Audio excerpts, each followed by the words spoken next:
le journal.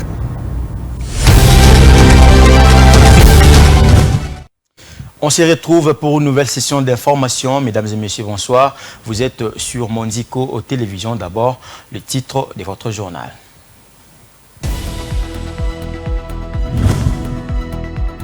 Après avoir consulté les opposants fin juin, la Commission électorale nationale indépendante refuse d'accéder à leurs revendications à 5 mois des élections générales en RDC. La plénière de la CENI estime illogique la demande d'auditer à nouveau les fichiers électoraux sans raison solide. L'opposition soupçonne des noms fictifs et des mineurs dans ces fichiers qui recensent environ 44 millions d'électeurs. Une année après les débuts des conflits communautaires dans les territoires de Kwamut au Maïndombe, les structures de santé sont toujours fermées au village Bissiala, longeant la RN17. Le personnel de santé avait fui les violences des miliciens Bobondo qui avaient fait incursion dans ces villages en 2022, tuant, pillant et incendiant des habitations.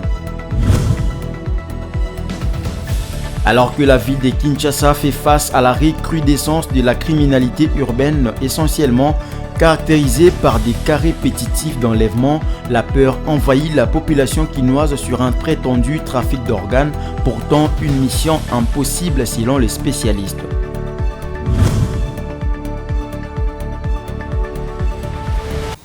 Mesdames et messieurs, bonsoir. Les nonces apostoliques Monseigneur Ettore Balestrero est appelé par le pape François à des nouvelles fonctions. Il a rencontré le lundi 10 juillet le président de la République Félix Antoine Tshisekedi Tshilombo. Au moment de faire ses adieux, le prélat catholique italien a dit quitter la République démocratique du Congo avec des souvenirs d'une population généreuse, résiliente et pleine d'espoir. Suivez cet élément. Un entretien de congé pour couronner 5 bonnes années au service de l'Église et du peuple. Récemment nommé par le Saint-Siège comme représentant du pape auprès des Nations Unies et des organisations internationales à Genève, Monseigneur Ettore Balestrero a échangé avec le chef de l'État, Félix Antoine Tshisekedi Tshilombo, qu'il a reçu le lundi dans son cabinet de travail. Au moment de faire ses adieux, le prélat catholique italien dit quitter la République démocratique du Congo avec des souvenirs d'une population généreuse, résiliente et pleine d'espoir. Je me souviens d'une femme qui avait un grand problème, avait rien, mais quelqu'un encore plus pauvre est passé à côté d'elle. Elle lui a donné le petit foufou qu'elle avait pour elle et pour ses enfants. Je crois que ça c'est la beauté du Congo, ça c'est ce que je porte dans le cœur et ça c'est ce que nous devons développer pour que le Congo puisse devenir toujours mieux. Une positive attitude qui booste selon lui la volonté de l'Église de travailler pour garantir cette espérance et le développement de la République démocratique du Congo. À la question de relations entre l'Église et les institutions du pays, les nouvelles observateurs du Saint-Siège à Genève s'est affiché très rassurant. Je pense que les relations sont bonnes, je pense qu'il est toujours nécessaire de se parler, il est toujours important de s'écouter. Il est toujours regardé ensemble envers le bien du pays, le bien de la population. Je pense qu'en ce moment, je rends grâce à Dieu et j'espère que ça pourra toujours devenir mieux.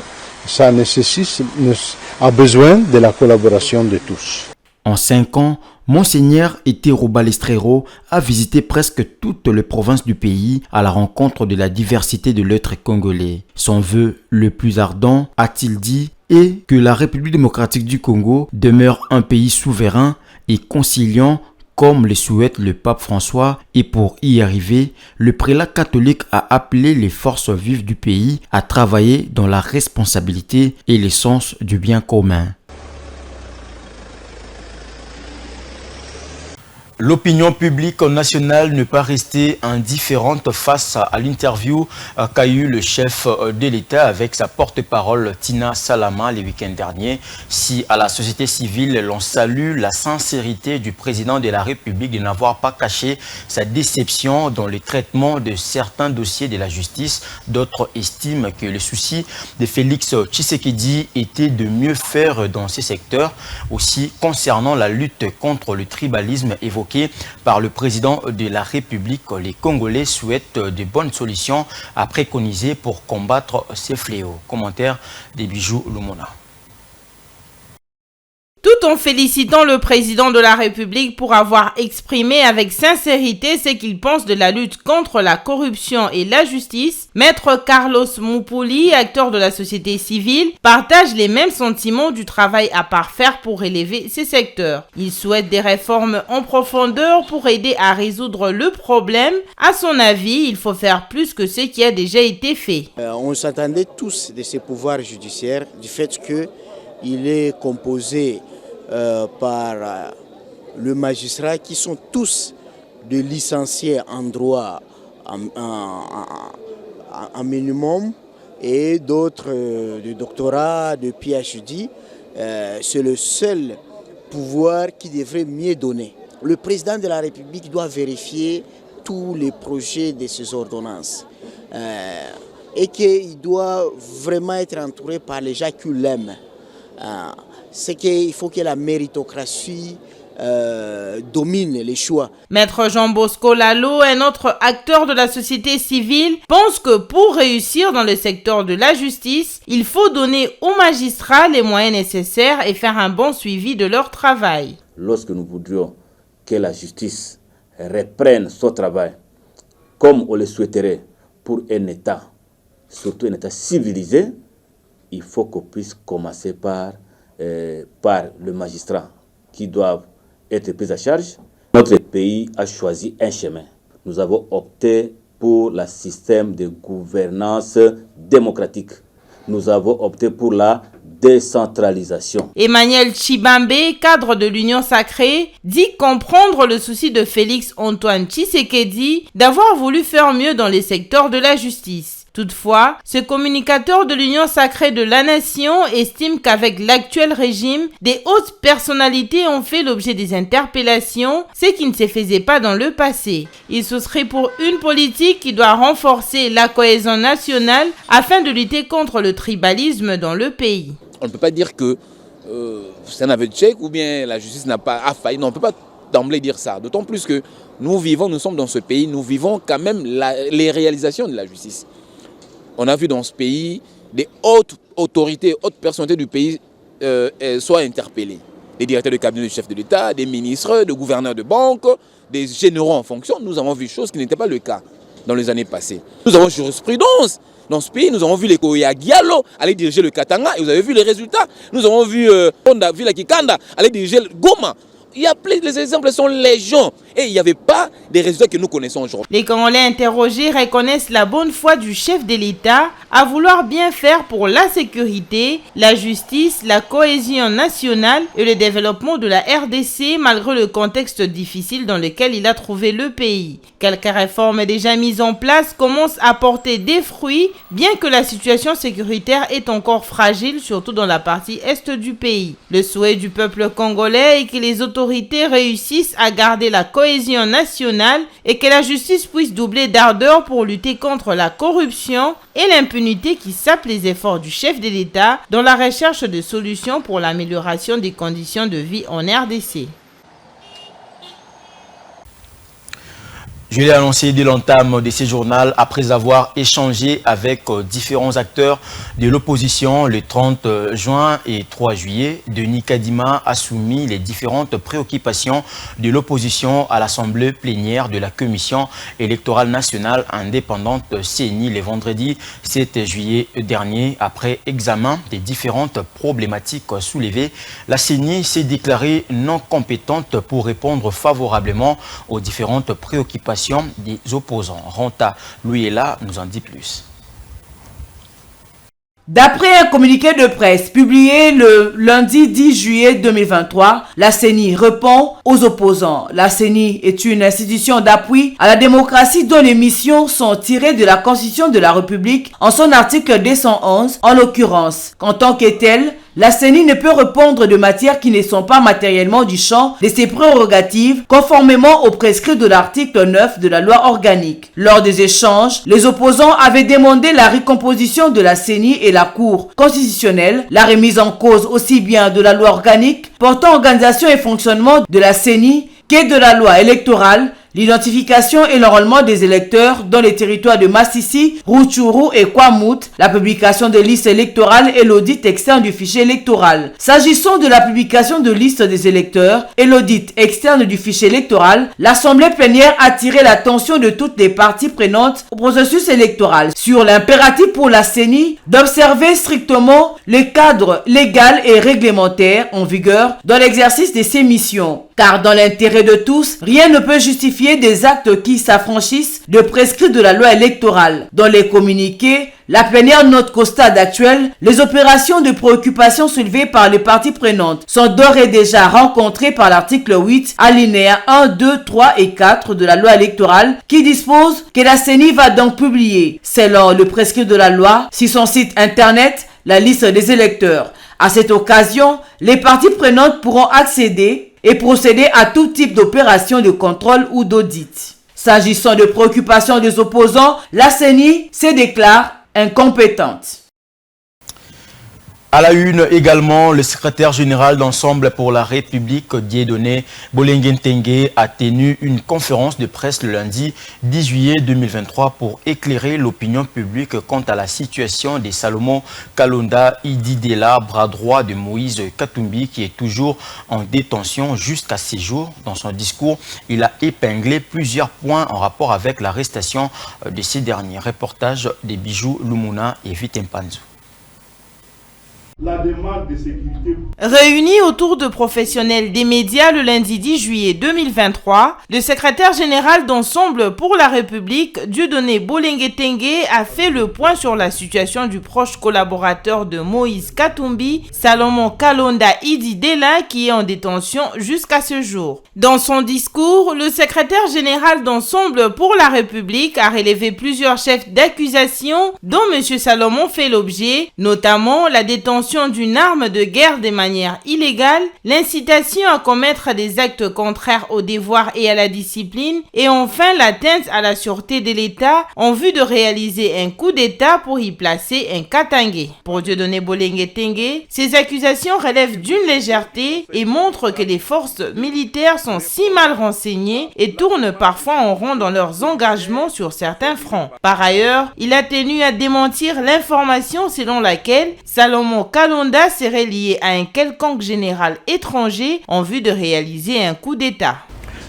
Quant au contact d'un certain général étranger, il ne s'agit que de celui du point focal commun à l'ancien président d'IRASOP, qui était M. Félix Antoine Tshisekedi, qui une fois avait été chef de délégation, une délégation qui comprenait également l'honorable Moïse Katumbi, les deux avec leurs collaborateurs, qui devraient se rendre à Addis Abeba avant les élections de 2018 à la rencontre du président en exercice de l'Union africaine de l'époque, qui n'était autre que M. Paul Kagame.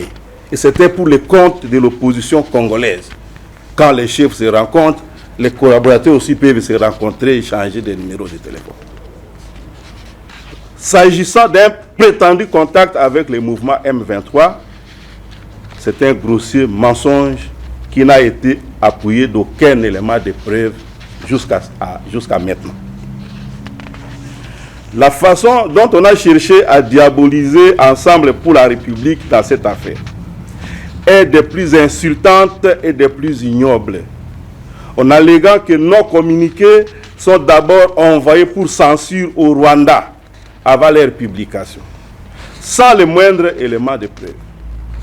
Si certains officiers de renseignement ne savent même pas reconnaître dans un téléphone qui comprend des échanges de messages téléphoniques, qui a envoyé et qui a réceptionné les messages, on comprend pourquoi nos forces militaires, si mal renseignées, tournent parfois en rond dans leur engagement sur certains fronts.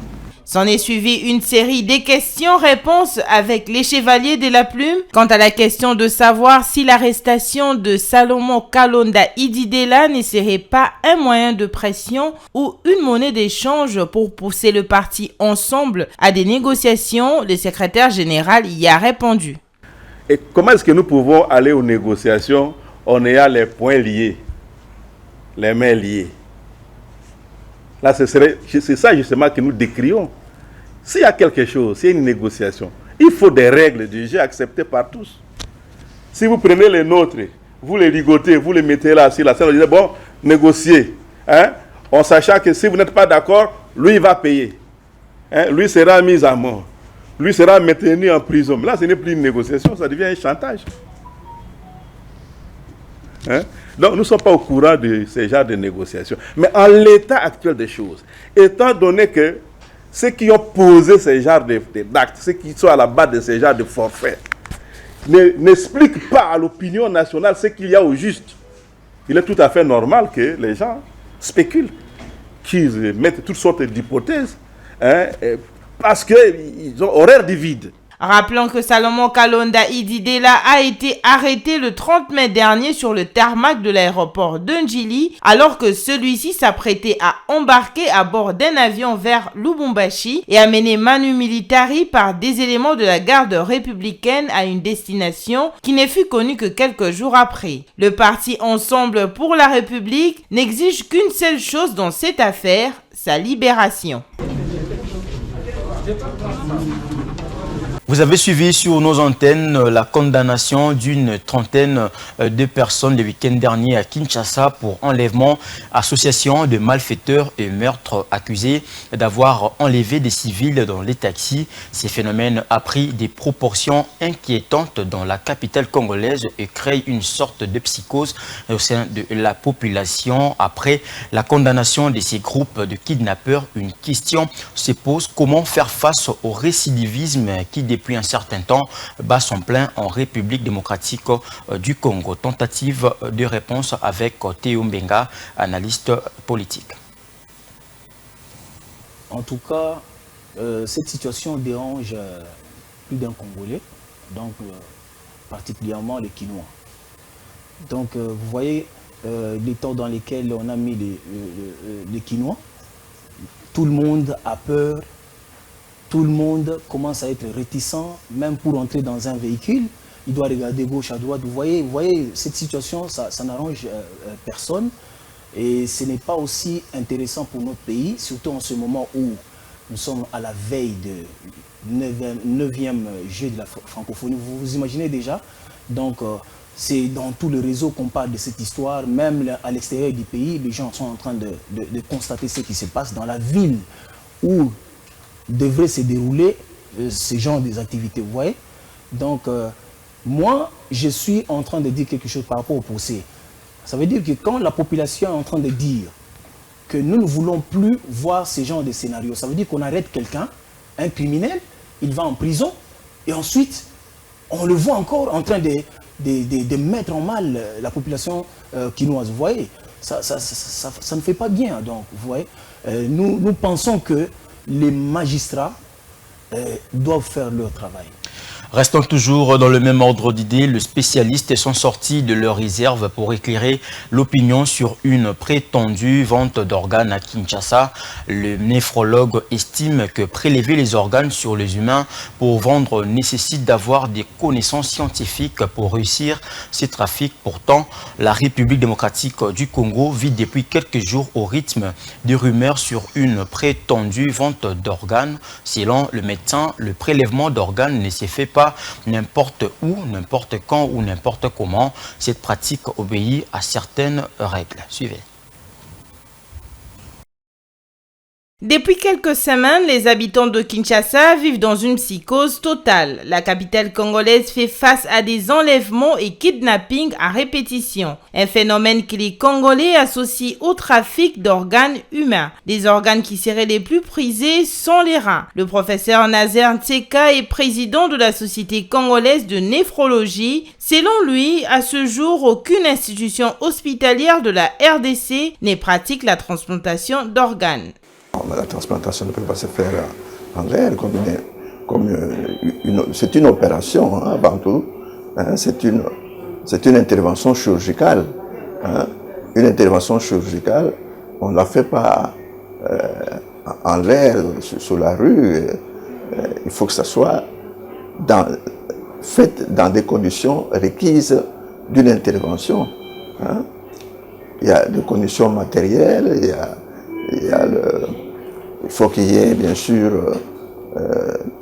l'anesthésie qui doit être faite, et tout ça, ça ne se fait pas, dans la rue. Hein. Ce qu'on voit dans les réseaux sociaux, c'est plus des criminels, donc des actes criminels. Ce n'est pas de la médecine. Hein. Ce n'est pas de la médecine qui est faite pour sauver une personne malade. Ernest Soumali est professeur et spécialiste dans la prise en charge des reins. Il est chef de service des néphrologies aux cliniques universitaires de Kinshasa. Ce médecin explique les conditions de prélèvement et conservation d'organes. Il y a des indications pour la transplantation, comme il a dit. La personne doit avoir les mêmes groupes sanguins, par exemple. Et puis, quand on fait l'opération, on doit conserver ces reins-là, ou les autres organes.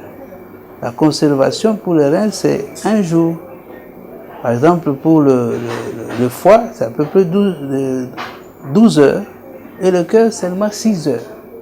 Si on ne respecte pas les temps de conservation, eh bien, ça ne va pas servir à la personne qui en a besoin. Sinon, la personne ne va pas avoir une vie de qualité.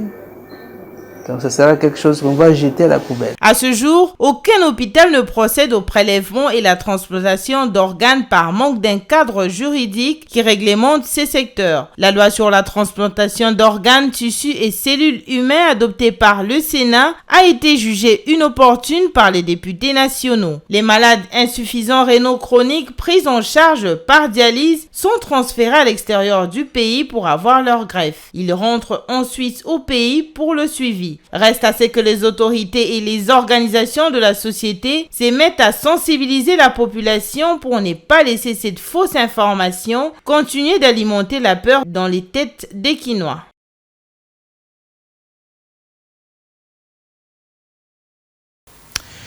Parlons à présent de situation sécuritaire dans la partie ouest du pays. Les hôpitaux sont restés fermés en raison du conflit interethnique à Kwamut. Nous sommes là dans la province du Maïndombe depuis 2022. Les accouchements et circoncisions se font à domicile au moyen de la lame au village Bissiala. Le personnel de santé ont fui les violences de Mobondo qui avait fait incursion, pillant même les établissements sanitaires, tuant, incendiant les habitations et depuis la prise en charge devient compliquée. Regardez. Une année après le début de conflits communautaires dans les territoires de Kwamut, dans la province de Maïndombe, les structures de santé sont toujours fermées au village de Bissiala, longeant la route nationale numéro 17. Les personnels de santé avaient fui les violences de miliciens Mobondo, qui avait fait incursion dans le village en 2022, tuant, pillant et incendiant des habitations. La prise en charge sanitaire est compliquée à Bissiala. Des femmes accouchent à domicile depuis plusieurs mois, ne bénéficiant pas de soins prénataux. Généralement, elles font recours aux vieilles jugées expérimentées afin de les aider à accoucher. Les hôpitaux ne fonctionnent pas et les accoucheuses n'existent plus. Il faut qu'elles rentrent pour que les femmes accouchent dans de bonnes conditions. Il n'y a pas de centre de santé. En cas de maladie, la nuit comme le jour, certains parents font des déplacements jusqu'au village voisin à 7 km afin de faire soigner leurs enfants. Souvent, des décès sont rapportés en cours de route. Le village Bissiala a été attaqué en septembre 2022 par le milicien Mobondo et plusieurs morts ont été signalés. Le village était resté quasiment désert après déplacement de ses habitants, allés en majorité dans la ville de Bandundu. Actuellement, Bissiala est habité à près de 60%.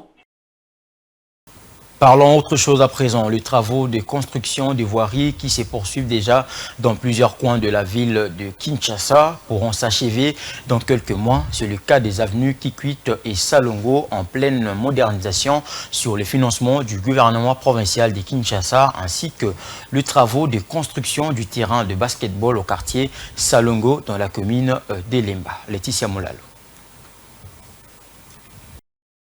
Les travaux de modernisation initiés par le gouvernement provincial de Kinshasa sur fonds propres de l'hôtel de ville de Kinshasa sur l'avenue Kikwit qui traverse 5 communes à savoir Lemba, Ngaba, Limete, Makala et Bumbu, devant faire une jonction avec l'avenue Elengesa est déjà ouverte à la circulation et les travaux de la route Salongo évoluent normalement et pourront être inaugurés dans quelques mois. C'est le constat fait par le gouverneur de la ville-province de Kinshasa, Jantini Ngobila, au terme d'une visite d'inspection effectuée le week-end dernier sur différents chantiers des voiries dans la ville de Kinshasa. C'est sur l'avenue Kikwit que le gouverneur Jantini Ngobila a commencé sa ronde, plus précisément sur le pont Kalamou à la hauteur de l'avenue Luanda dans la commune de Makala, où il a assisté aux travaux de la pose des poutres. Le chef de l'exécutif provincial de Kinshasa était également dans l'autre rive de l'avenue Kikwit, dans la commune de Ngaba, pour s'imprégner de l'évolution des travaux de l'autre pont qui est en train d'être jeté sur le pont Loubefu.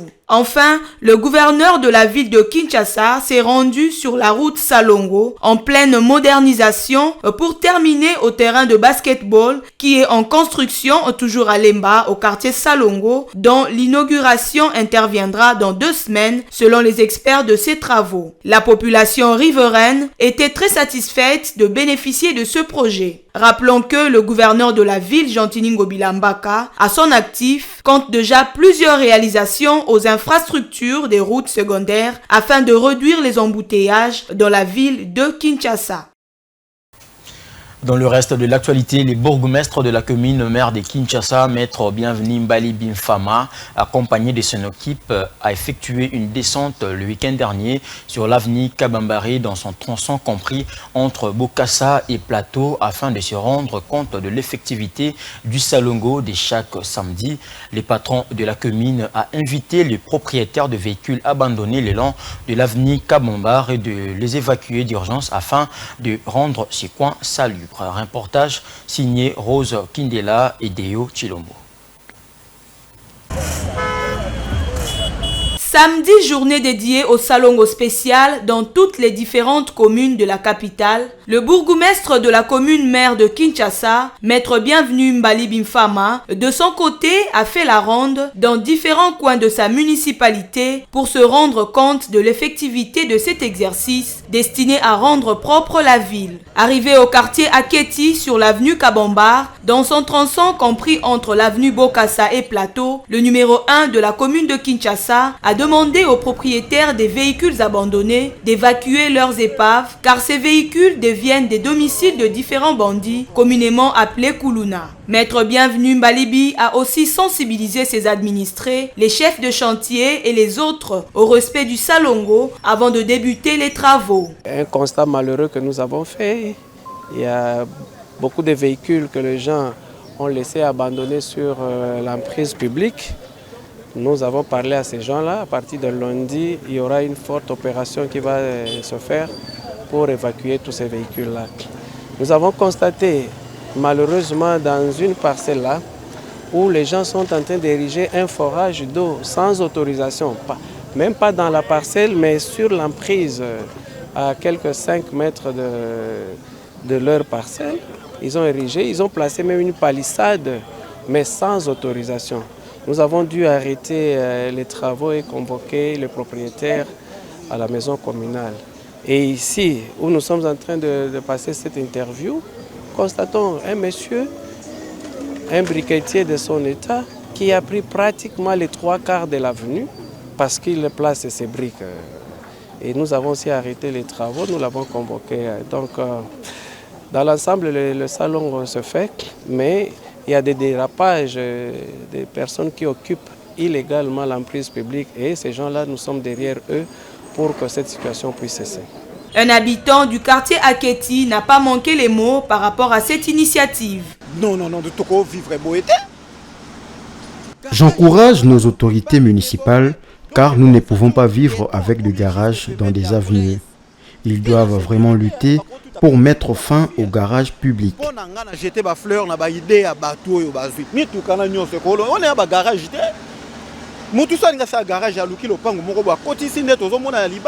Les autorités de cette municipalité sont déterminées à lutter contre l'insalubrité dans leur juridiction et multiplier les efforts pour mettre fin avec l'insécurité. En société, la vente de produits alimentaires expirés revient en vogue sur le site commercial de Kinshasa alors que très nuisible à la santé. Les observateurs s'interrogent par où sont passés le service commis aux analyses des produits vendus, surtout ceux destinés à la consommation, d'autant plus que la santé n'a pas de prix. Constat fait par Jocely Massiala. Les sites commerciaux de Kinshasa sont inondés de produits impropres à la consommation, vendus un peu partout à un prix très dérisoire, juste pour attirer l'attention des acheteurs. Les consommateurs, à leur tour, s'en approvisionnent sans pour autant vérifier la date d'expiration.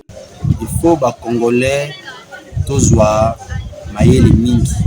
Ce qui se passe dans notre pays n'est pas normal. Avant de manger quoi que ce soit, nous devons vérifier la date d'expiration si le produit n'est pas périmé. Expiration parce que yo koki kolia oliango oyebiti et convénient nini et koyana mikolo. Du côté des officiels, aucune politique correcte de lutte contre ces phénomènes nuisibles à la population n'est mise en place. Sous d'autres cieux, ces phénomènes n'existent pas, seulement dans notre pays. Les services de contrôle sont absents sur terrain. Les Kinois sont attirés par la quantité au lieu de la qualité. C'est triste que l'État déploie le service de contrôle dans tous les sites de vente. Aux autorités compétentes de s'impliquer afin de régulariser le secteur de commercialisation des produits afin de mettre la population à l'abri de tout danger sanitaire. Place à présent au rappel des titres.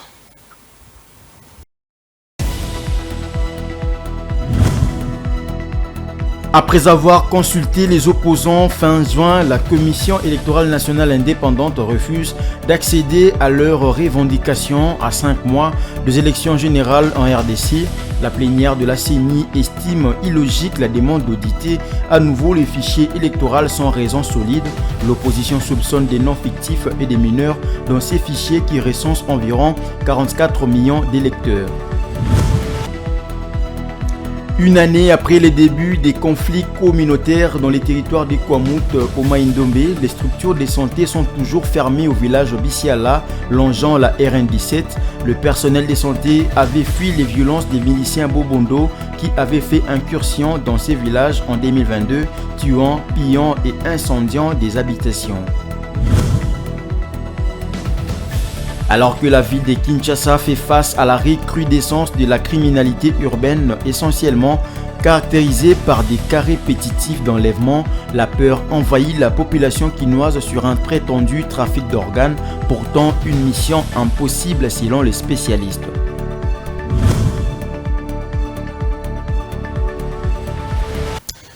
C'est la fin de cette grande édition du journal. Retrouvez Ranta Louiela demain pour les journaux. Quant à moi, je vous retrouve très prochainement. Bonne suite des programmes sur les antennes des Montiko Télévision. Une pensée, un écrit.